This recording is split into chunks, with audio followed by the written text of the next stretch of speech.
Welcome back to Morning Express. Trust you're having a fine morning so far. Time now for Person of Interest, and Michael Gitonga will be speaking to Dr. Swarup Mishra, who is the chairman of Mediheal, a group of hospitals, of course, on his take on the doctors' strike and, of course, why he wants to delve into politics. Do stay tuned for that conversation. But before that, a reminder of our question of the day this morning. We're asking you, is the government concerned about its people? Is the government concerned about its people? This, of course, in the wake of the doctors' strike and the happenings that took place yesterday, and also the emerging drought situation in the country. And just to sample a few of your comments, Hiram Deruti here says, KMPDU, with regard to the doctors' strike, should know that they are not above the law. And then Adi Saruni says it is the government that is responsible for the doctors' strike. And Mosheki here saying doctors are only demanding their right. But we also have Jmo here saying this is a very uncouth government, only concerned about votes and not about the welfare of Kenyans. All right, do keep your comments coming in. For now, however, let's hand you over to Michael Gitonga. Mike, you have an interesting conversation coming up with Dr. Mishra. Good morning, Doctor. Good morning. Welcome to Morning Express. Thank you. All right, Mike, take it away. All right, now, he's already been introduced, Dr. Swarup Mishra, who is the chairman and also the founder of Mediheal Hospitals, which has interests in Nakuru, Nairobi, Kigali, in some parts of Africa. But not only is he a doctor or a businessman, he's an academician, but also wants to delve into politics. Good morning, and thank you for joining us, Dr. Mishra. Let's first of all start with the fact that we have the doctor strike that's been going on. What's your take so far? You own hospitals and you know how this thing works. Maybe there are certain things that we don't see that you're able to see. Thank you. First of all, we know that Kenya is developing. When it's developing from developing world to the developed world, there will be turbulence, there will be challenges, there will be crisis, and it is unavoidable. So when we are developing the demand and the source and the demand has to be in equilibrium. Now, having said that, we know that our leadership in the Republic, the President and Deputy President, they are very keen about the health, and they kept the health in the priority. And if we know that at the outset of the governance of 2013, health was given priority, and I think if we compare the rest part of the world and African countries, Kenya is well ahead.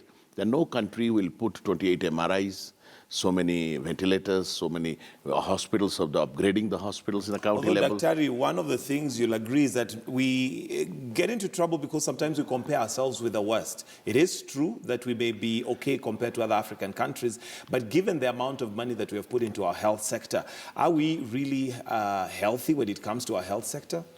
Yes, because you see there are three components we require. One is infrastructure, one is equipment, another is the personnel.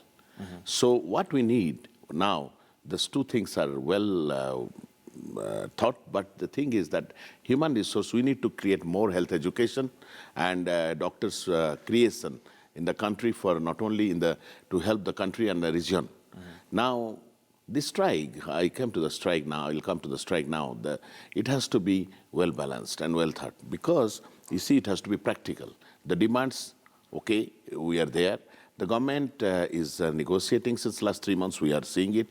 But having said that, the government has to understand and really the need of the doctors, and the doctors also realize the ability. Do you think the doctors have taken too hard a stand, maybe?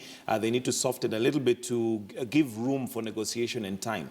I think so. I think so. The doctors, they are doing well, but they should also understand it is 100% not achievable. Right. So at some level, some point, we have to adjust and allow. The only thing is that they would argue that given that this is a CBA that was signed in 2013, we are now in 2017. Time has been given. So at what point does the donkey say, I'm not going to carry this load anymore?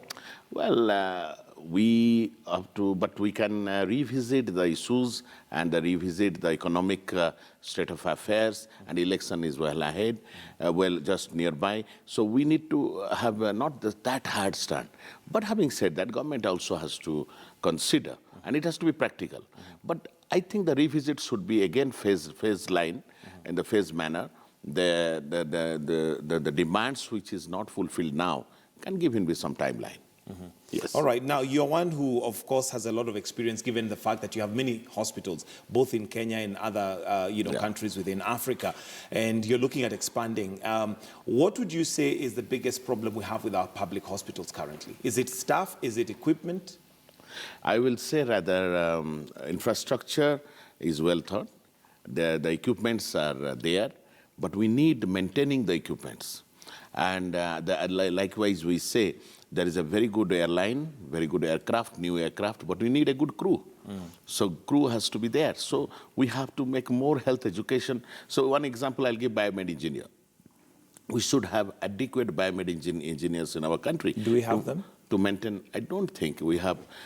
And then another thing is that Nairobi, we divide, and if you see the development of health, two types, Nairobi, non-Nairobi.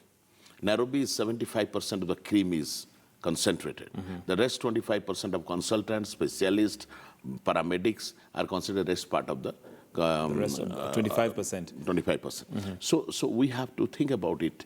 And as we are talking, as I told you, the bottom line is Kenya is going to be the leader of health and the destination of medical tourism and travels within 5 to 7 years. Okay. Yeah. All right, let's come back to you now. And you have started off as a doctor. You migrated from India and ended up in Kenya and decided to settle in Eldoret, which is not, tell us, how did that happen? Well, it is, God's wish. I was born in eastern part of India, 1965. Then after basics and masters in medical science, me and my wife, both are gynecologists, we went to Dublin for Ireland for registership. And we did our super specialist in Germany. I did my in vitro fertilization laparoscopy surgery. But now, then we came to Kenya for 6 months and straight to Eldoret because my wife got an opportunity to work in a private hospital in Eldoret Hospital. Now, then after 2 months, we decided to die in Kenya because we learned the two great qualities of Africans. One is how to welcome and how to forgive. Yes, we enjoyed the life. And you learned that in Eldoret. Tell me about how to forgive. How did you learn that? Well, the people, the Kalenjins of where we stayed, and we enjoyed our youth there, and also our profession at the outset, the career. I used to go to Iten District Hospital and Governorate Hospital to do free operations. And I know the simplicity of the people, the love, the natural response and the lifestyle, and also the way they behave. It is great, awesome. We never happen to be both in Asia and Europe. I'm not saying that they are bad people, but there's some extent of plastic life there. But now the life was very natural. People mean it. Once an African told you, I forgive you, he meant it, he forgives. And it is biblical, I think so. Okay, do you think that's where we still are as a country? You know, I'm sure there must have been something that made you click and feel that when they say, I forgive you, they mean it. Do you think we're still at that point? Or has that changed over time? I don't say, but not much, but to a certain extent, maybe 10% they are changing, but 90% still good people, and they are really godly people. Yes, okay. Yes. All right, so there you are, settled in Eldoret. First of all, I'm sure in those days there were not very many Indians in Eldoret. You must have been quite few. How did that feel, and how did you get over it? No, to me, I believe one thing. Before my birth or your birth, we never applied to the good Lord where to be born. And you found yourself after the birth, which race, which tribe, which you don't know. So the philosophy of life, you love His creation, He will love you. Okay. And I believe there are two mothers, the mother who gave you birth and the mother who brings you up. Maybe India is my mother who gave birth to birthed me, but my mother is Kenya, really, who brought me and my family up. So this is more significant than India for me and my family. All right, so you transitioned now from just being a doctor to where now you began the Mediheal hospitals. Tell me how that journey was and how it started. Well, we joined Moi University School of Medicine in the Department of Reproductive Health. And but now after that, I also became head of the department of the reproductive health. Then I became the visiting professor to North America, universities in collaborations. And we did also not only engaged in clinical and teaching line, but developing the curriculum in postgraduate and postgraduate gynecology, oncology, that is cancer of gynecology fellowship in the first time in Africa in collaboration with Toronto. So we did a lot of, and 17 batches I taught. And I will tell you that my students are Dr. Muraguri, my first batch. Dr. Muraguri, the PS. The PS? Yes, he was my student. Dr. Arwasa, who is now MTRH Moi Referral CEO. Dr. Fla, who is the NASCOP director. There are so many. You certainly had good teaching experience, I guess, with 17 years. 17 years. Yes. Okay. It's a great experience, and teaching is learning. You learn through teaching. And then, of course, there is a lot of revolution in the Department of Obstetrics and Gynecology, in laparoscopy, endoscopy surgery, in vitro fertilization test tube baby, which we are the pioneer. And now, the thing is that then I say there is a lot of lacuna, because my exposure in India and European countries forced me to think about the private sector in Eldoret. That time, Eldoret has 350 beds, 4 theaters, both public and private sector, 22 specialists, 97 I'm talking about. But now, as we are talking, Eldoret has 4,000 plus beds and more than 250 specialists. We have almost 50 theaters, 9 hospitals, 10 hospitals in private sector. So we are growing. You're growing. Yeah, we're growing. So what is it? What made you transition now from being a doctor and a lecturer, and a successful one from the record you're giving us, to now thinking in terms of business to open up hospitals?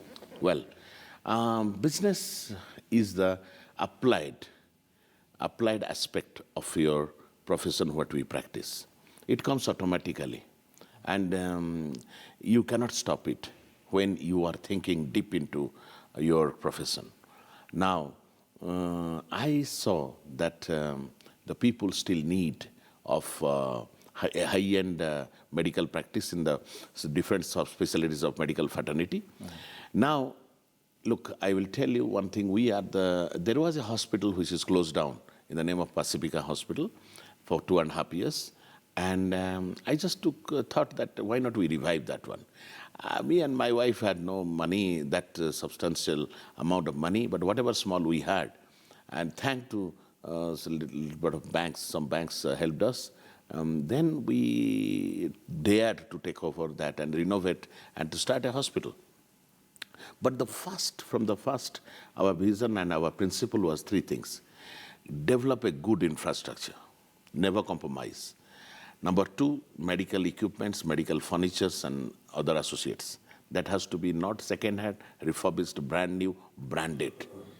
Don't go for Eastern world for medical equipments. I'm telling you, you will burn your fingers. Still, Eastern world is not ready. So you bought the best? From Germany, from European countries, and to states. But medical furnitures, yes, from Eastern world. They are cost-effective. and this is true. And then, of course, good HR, human resource. A beautiful, a very nice air hostess. A best air hostess cannot replace the pilot, because they are all good at their work. So don't employ clinical officers and to save some money. And the consultant, a specialist, is a specialist. So these things made us stand out. And then we also pioneered in certain high-end, like imaging, MRI, CT scan, ultrasound, X-ray, mammogram, and like critical care, intensive care unit, neonatal ICU, orthopedics, neurosurgery. We started. And of course, high-risk pregnancy, test tube baby, all those things, and it clicked. And people now, as we are seeing, that Eldoret is now the destination of medical tourism for Western Kenya, Eastern Uganda, South Sudan. Now, you've opened several branches around Africa. How many countries are you in right now? Now we are in 3 countries. We are going to also, apart from Kenya, Rwanda, and Ethiopia, we are going to Chad, Burundi, but Burundi is turmoil. But Congo also, we are going for Congo. And also, we are looking for 2 countries. One is Zambia, another is Ghana. Yes. That you want to expand Mediheal Mediheal. hospitals. Yes. Now, given that kind of a track record and the fact that you're very successful, 1, as a doctor, 2, as a businessman who's managed to open up, a number of hospitals, now you want to venture into politics. Yes, but before politics, I will also mention we are into medical education. We are starting a university called Meditech, that is both medical, paramedics, and dental, and technology, like professional studies like agribusiness, engineering, ICT management, and so on, hospitality, so on and so forth. So because education and health, we have to do a lot in Africa, especially as a leader in Kenya. I will tell you why Kenya, why not other countries. Kenya has the infrastructure. Kenya has mature democracy now and leadership. And Kenya is also having very potential human resource, HR. Kenya may not have diamond. Up till now, I have not seen, Kenya doesn't have, maybe may not, we have seen the oil abundantly, but we have brains. Brain can achieve anything. So you do agree Kenyans do have a good Well, far ahead. Okay. I always say Kenya is a younger sister of India by 16 years from Commonwealth country, but Kenya is moving very fast with electronic age. Yes. All right. Now, so why get into politics with such a track record? You have hospitals all over. Isn't it hard enough to manage those hospitals? Why would you want to get into politics before we go into the actual seat that you want to contest for in 2017? Well, politics is a perception. Like we have good cholesterol and bad cholesterol in body, politics has also good politics and bad politics. I don't find any problem to do politics because good politics leads to good governance. Bad politics leads to bad governance. And governance is the way forward and the future and the present and the future of the nation and the region. So having said that, I am so much into Kenyanized and also my local Kalenjinized. In fact, they call you Kiprop in Eldoret. I can tell how I greet people in Kalenjin. Can I tell you? Yeah, tell me. We say, O Jamege Tul, Jamege Bikab, Kenya, Jamege Boisek, Jamege Chebiosok means the Boisek means elders, Chebiosok means women, Jamege Neranik means youth, Jamege Tul. Mimi Gureke Probarab Chelule Abunu Nandi Kityo. Cases, Burediet Kapchep Kendiot means I am Nandi. So you speak fluent Kalenjin? I'm trying. I'm still trying, but I'm yet to go a long way. But I will achieve it. Yes. Okay. All right. So you, why politics? You're explaining why you want to go into politics. Politics. I told you that what me and my family is today because of Kenya and Kenyans and especially Kalenjins. Why? We have to give it back, whatever small we have, to the community achieved in the name of blessings, experience, exposure, even materialistic world. We have to give it back. Number 2, maybe as a leader, we have to make our constituency or our place where we live in as a role model, so that we will be going towards developed world with performance, without corruption. Yes. All right. So you want to go for Member of Parliament? Yes. Why Member of Parliament? Why not Governor? Well, Governor, I am starting. I have no clue. Is Member of Parliament the lowest? Maybe that since you say you're starting. I don't see politics or leadership or any civic seat is low or high. I sit wherever you are, how you perform. Because, but you should know where you belong and what is your ability.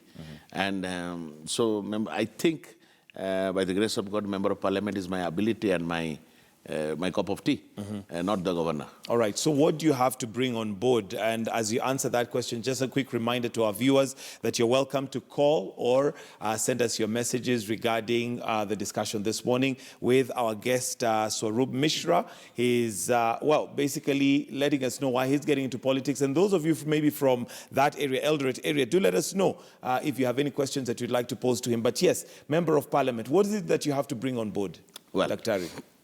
First of all, we make our website of our constituency with full information. Information is power. Number two, what are the challenges? We have to list our challenges in the term of youth, in the field of women. And what are the challenges for Eldoret, for example, now? For Eldoret is a great potential to be developed within, for economic reasons, for economic aspect as far as concerned. Eldoret will be the fastest growing place in the Africa because as we are seeing, we have fertile lands. But why not we are using fertile lands 100%? We are using 30-40%. And so why is that? Why are we not using because maybe somebody is in diaspora, somebody is busy in employment, somebody is financially constrained, somebody has, I mean, it's a big land, he doesn't need. So what we need to do, we need to have a land bank, and where, community land bank, where we want to start green revolution. We lease the lands which are not used. And then for 2 to 3 years, then we use our unemployed youth to work there at a community, and then 40% of the profit goes to the owner, 40% goes to the community, 20% goes to the youth. So it is one of the aspects we are seeing. Now number 2 is the milk. Eldoret can produce as constituency in cases. We are thinking of making 200,000 liters per day, and we have international airport. Cargo refrigerated plane can take to sell the milk in the Middle East. Middle East has no milk.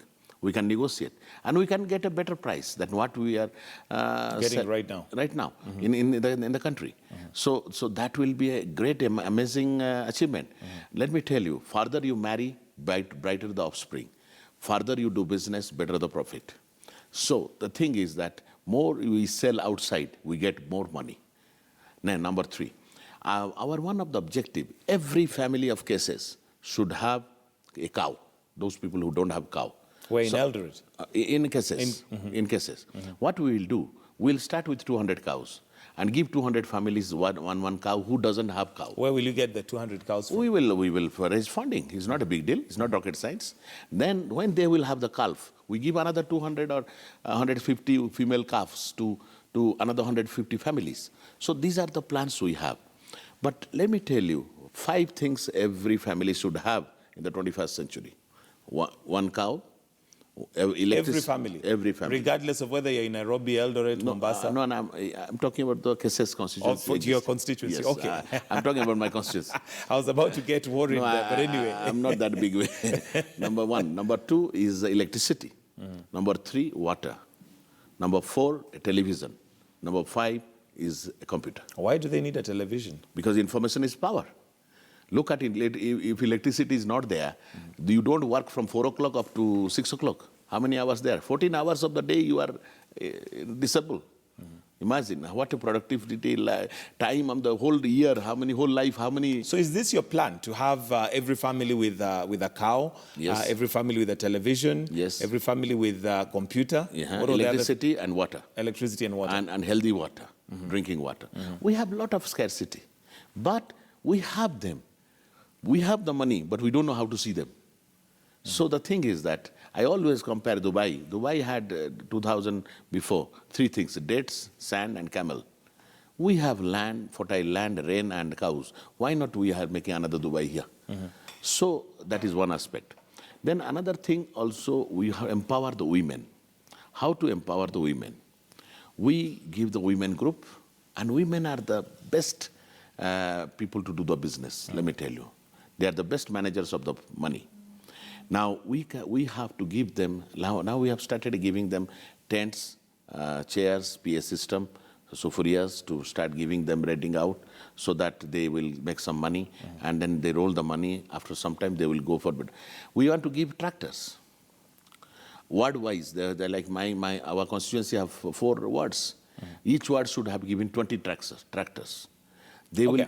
I want to bring in Michelle, but your plans sound more like donations as opposed to plans that would develop that community and help them empower themselves rather than having donations. But I'll come back to you. Let me just turn over to Michelle. And maybe, Michelle, your take, are you convinced? I am. I think it's a very, very good idea to have that, one cow, one TV, one. And I agree that information is power. I'm just not sure whether it's actually going to be implemented, Dr. Mishra, because many times you have aspirants making such promises, and then when they get to the position, they don't really deliver. And this is why we're asking our viewers this morning on our question of the day, whether the government is really concerned about its people. And just to sample some of the results coming in, a majority, first of all, saying no, the government does not care about its people. 33% say yes, the government does care. And an 8% here which says they don't know if the government cares or not.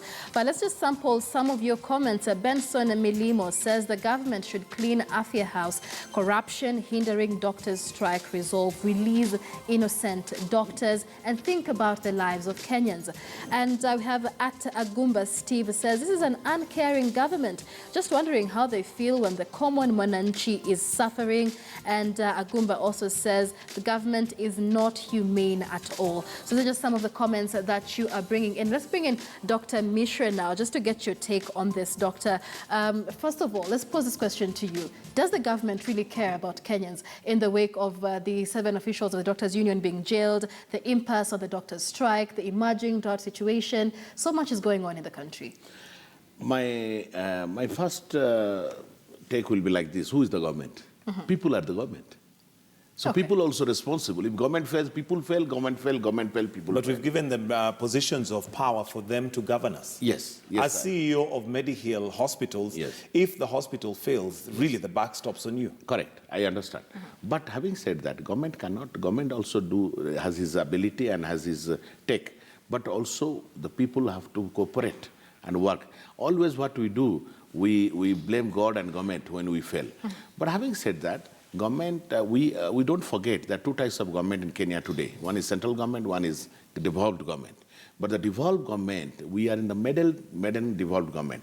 We are a bit confused at that level. Central government is doing very well. But the devolved government, in the name of different challenges, and we have to be keen, and we have to see and monitor more, and we change the strategies, how to govern the devolved government. That is important. That is my wish. Yeah. And that being said, just one more question then, because you say people are the government, and the government is the people. What is in your plan to empower the people of your constituency? Okay. Now, what Michael told me just now that it is donation. No, it's not pure donation. It is the starting point. When a child is born, the parents has to take care, and child doesn't have any ability to have his resources. But at certain time, you leave the child on its own, and he's grown up, he has to take care, or she has to take care. Similarly, in our place, initially we have to take care with the guidance, proper guidance and strategies. We have to put youth, women, and elders in place. Now, then I'll tell you one example. Like youth, we have to identify who are the skilled youths in our constituency. And we have to have in the government, we have to have a proposal that please give them for 2 years, no return interest-free loans as the relevant to their skill. Suppose carpentry, electricity, plumbing, or askari, whatever skill they have. Is this something that is sustainable? Sustainable. After 2 years, they have to give back. Because nothing is free. If you see that free things never grow. A business is a business. We are in business. All right, very interesting comments here by Dr. Mishra. But let's take in a caller now. I understand there's Tabman who is calling in from Bungoma. Tabman, many thanks for calling in. What's your question this morning? Tabman, if you can hear me, what's your question or comment for Dr. Mishra? My name is, as I mentioned, I'm called Tabman. Yeah, I'm getting you very well. Go ahead. Hello. Go ahead, Tabman.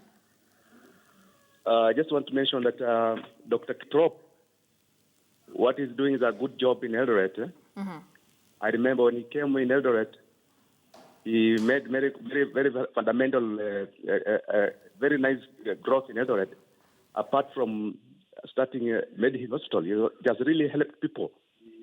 And I think he's fit for the job of Member of Parliament, it says. But I don't know what will happen in terms of ethnicity. In Kenya, there is an issue of where people are voting based on ethnicity. And him being from another race, I don't know how people will welcome him. And then, two, what is your comment about the doctor strike? The doctor strike that's taking place. That's just my observation. But I'm happy for what he's going to do for other people. I think if people have that kind of vision, then we are able to move have a very nice stride in life. Thank you very much. All right, many thanks, Tabman. They're calling in from Bungoma and hailing Dr. Mishra for what he's done with Mediheal Hospital and, of course, also with community development in the region. But his bigger question is, the impasse on the doctor's strike. Right, exactly. And remember, you're welcome to call, especially if you're from Eldoret area. And, Swarup Mishra is one of those who's, planning to be a member of parliament, I think, once you go through. But now, Dr. Mishra, coming back to you and looking at your plan as Member of Parliament, one might ask the question whether you understand fully the responsibility of a Member of Parliament, because it's more to do with laws. What you're putting out as a plan is a good one, but it sounds more philanthropic than something that can be sustained. What happens when you're not there? No. What we want to do, we want to put a strong office. We want to involve people. The government involvement of the more people evenly without discrimination. It will be a very idle office of the Member of Parliament. And then delegating and making focus group discussion about the challenges. Then number 3 is we have to market our constituency to the international, the whole world.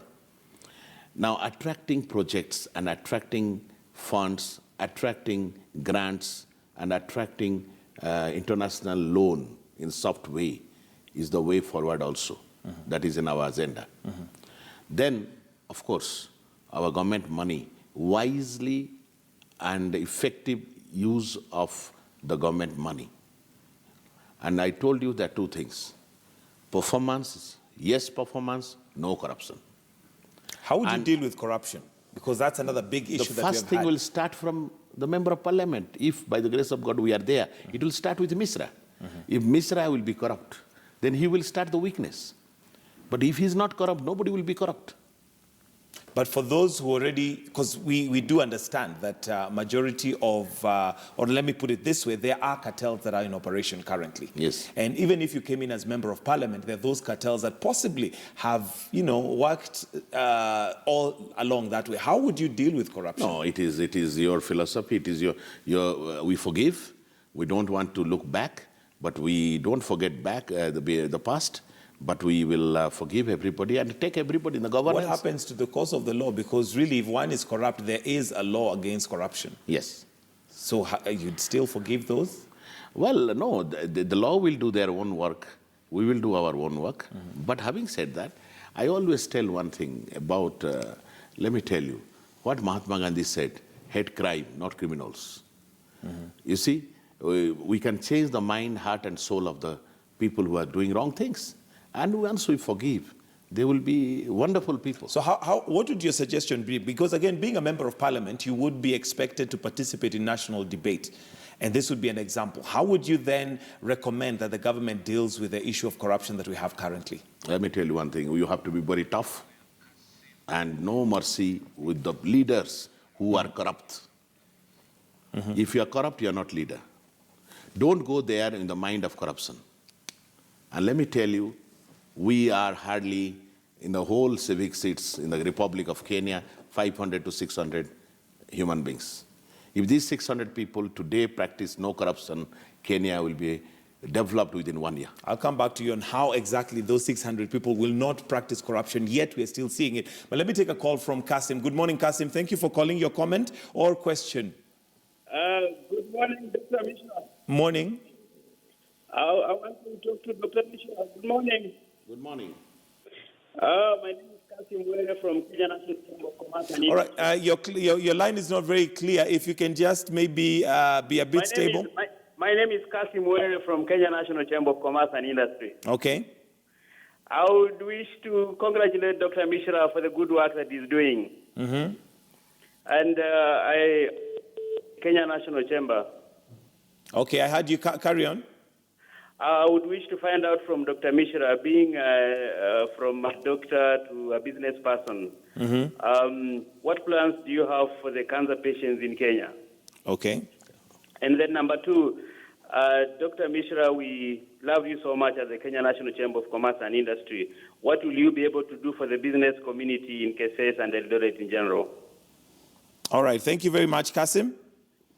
All right, maybe just to answer those questions first, cancer patients in Kenya, of course, that's a huge problem in Kenya and worldwide. Yeah. We are, as we are talking, cancer, the challenge of cancer tackled into three components. One is preventive, one is therapeutic, another is prognostic, follow-up.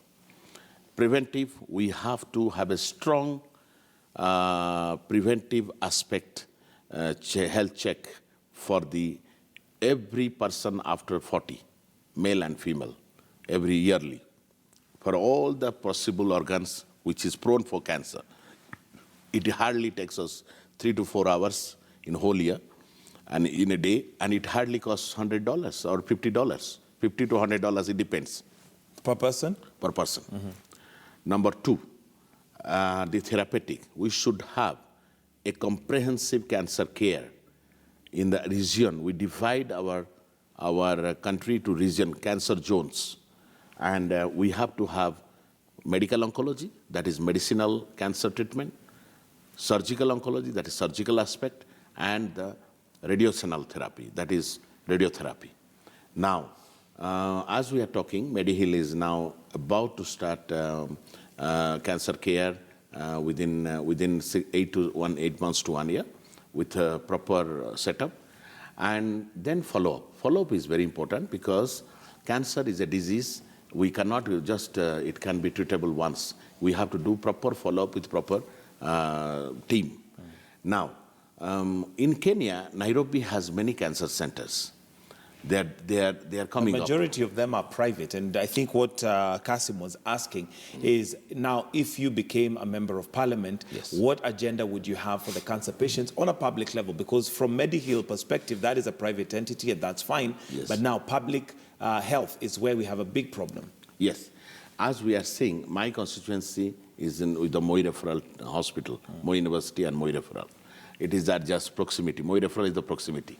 Now, the thing is that we have to empower Moi Teaching Referral Hospital more because it's the second largest national hospital. Moi Referral is doing very well in chemotherapy and surgical oncology. Radiotherapy, we are just starting, and it is started and installed. But we have to empower with more funding to the Moi Teaching Referral Hospital and also more personnel, train internationally. Yes. All right, the second question was the business community. What plans you would have for the business community? We have to identify. Let me tell you one wonderful thing somebody said, that in Kenya or in African countries, a promise-making man, a billionaire from outside the continent, can be called as an investor. But a mandasi seller or a boga, mama boga, is called a hawker. In the name of hawker, we don't have red carpet for them. But for investor, we have red carpet for them. But we will start from the grassroots, the entrepreneurship. It is not the question of how much money business he is doing or he's doing. It is how entrepreneurship he was. We have to identify that. And that small entrepreneurship can be translated to big billionaire one day. That we don't forget. When I came to Kenya, I had $500, 30,000 shilling. I never brought a single money after that from India. All the money is from Africa. So right here. Yes. Okay. Yes. Let me take a call from John Minin. Good morning, and thank you for calling. To your question or comment.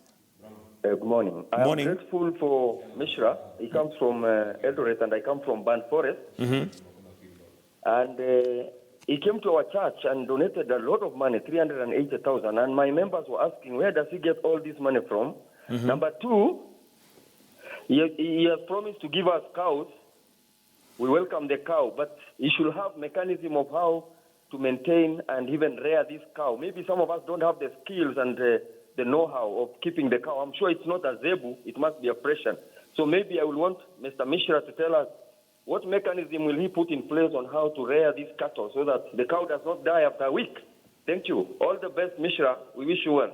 All right, thank you very much, John. Well, first question, of course, is to do with where you get the money from. The money which I get from is from my businesses. Okay. And it is not only from Kenya, it's all over Africa. You have hospitals all over? All over, by the grace of God. And that money which I get, I use it in whatever small way giving. Well, one of your profiles is that you're a philanthropist, so I guess that's part I believe in giving is getting. Okay. And I'm also a businessman. I love my money.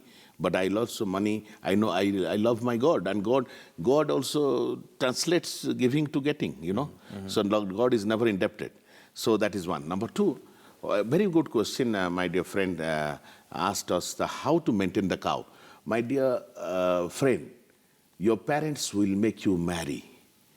They will fund your marriage, but they never tell you how to produce a child.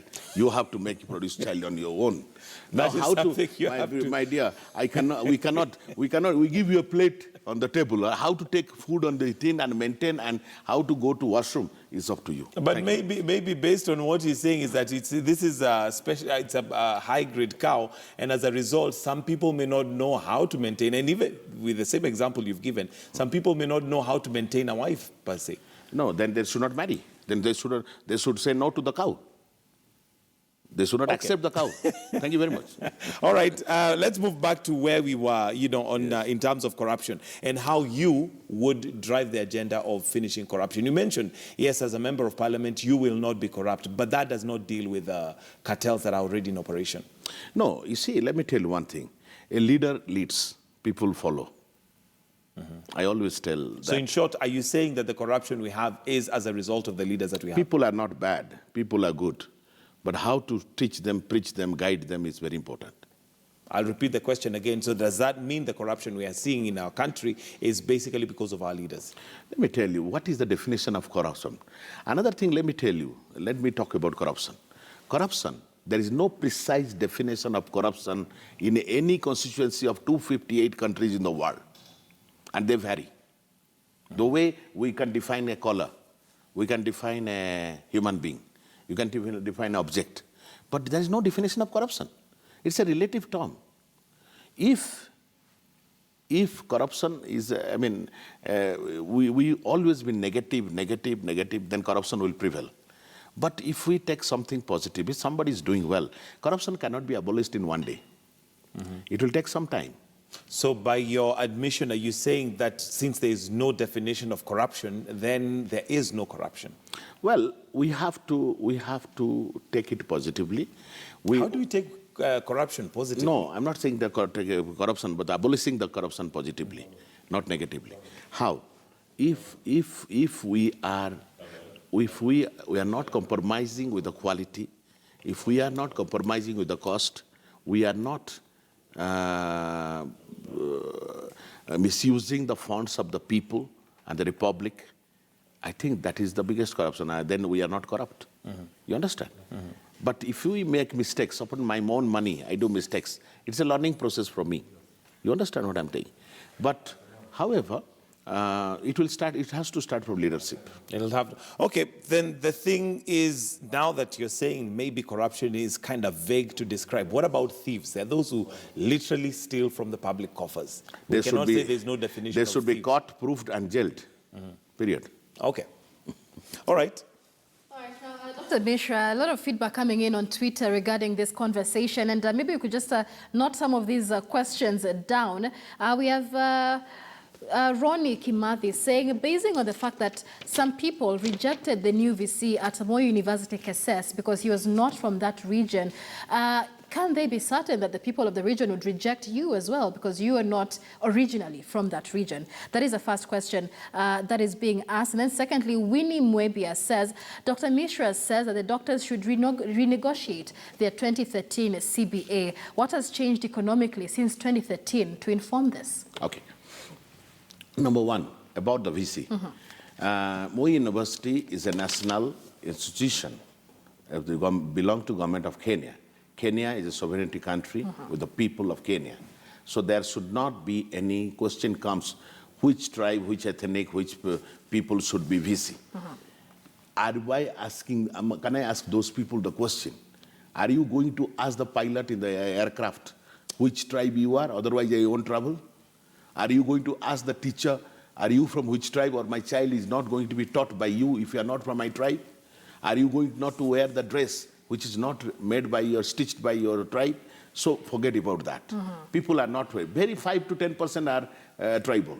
95% of my collegians are not tribal. So you're confident. And let me tell you, Eldoret is the most cosmopolitan town after Nairobi today, as we are talking. Kalenjins are the most welcoming tribe people of the Africa.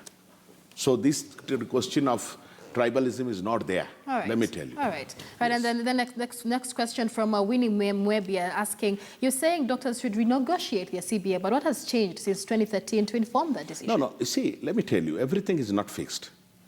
We cannot say that we have to do this means we have to do. We have to understand. A strike is not against government. The strike is for the doctor. And doctors are also part of the government.